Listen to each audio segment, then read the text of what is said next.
Bonjour à toutes et à tous, c'est Arca. Aujourd'hui, nous nous retrouvons dans la 20e partie du cours des espaces métriques. Donc aujourd'hui, nous allons nous intéresser au nombre de Lebesgue.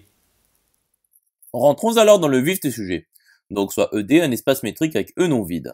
Donc soit A une partie de E quelconque. Donc voyons la propriété de la maille, qui nous indique que pour tout OI, pour I appartenant à grand I appartenant à TD, puissance grand I, A est inclus dans la réunion pour I appartenant à grand I de OI, implique qu'il existe R strictement positif, tel que pour tout X de A, il existe I appartenant à grand I, tel que la boule centrée en X et de rayon R, est incluse dans OI.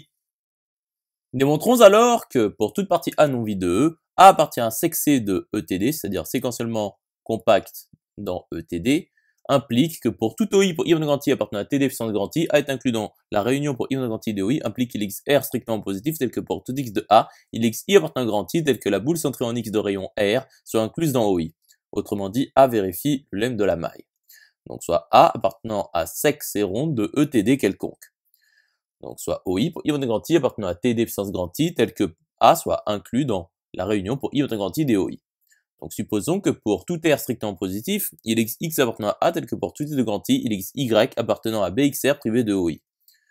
Donc il existe Xn, une suite dans A, tel que pour tout I de grand I, la boule de centre Xn de rayon 1 sur n plus 1, privé de OI, est non vide.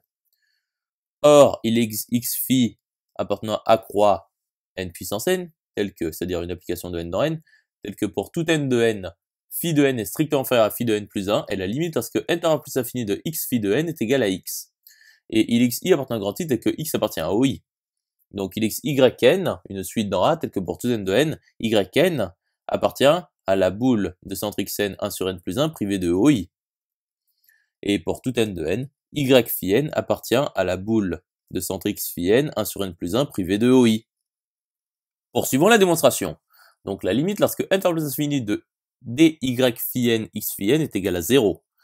Donc pour tout n de n, dy phi n x est inférieur ou égal à dy phi n x phi n plus dx phi n x. Donc la limite lorsque n tend plus l'infini de y phi n est égal à x. Donc pour tout n de n, nous savons que y phi n appartient à E privé de OI. Donc x appartient à l'adhérence de E privé de OI qui est égal à E privé de OI car OI est ouvert. Ce qui est absurde.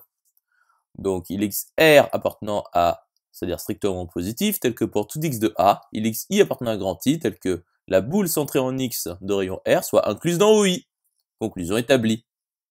Poursuivons l'étude. Donc posons maille ronde A, l'ensemble des R strictement positifs, tel que pour tout X de A, il existe I appartenant à grand I, tel que la boule centrée en X de rayon R soit incluse dans OI.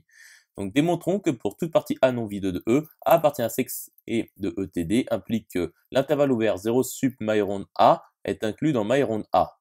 Donc soit A appartient à sec C de ETD quelconque. Donc posons grand R, le sup de maille ronde A.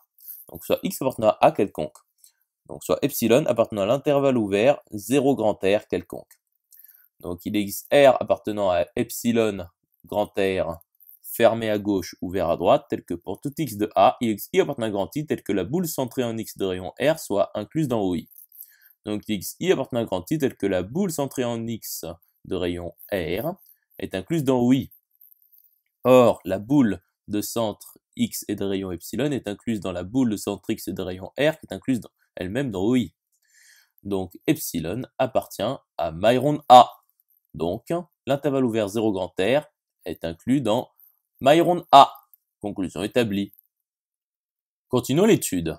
Donc, nous appelons alors grand R le nombre de Lebesgue selon A et OI pour I appartenant à grand I.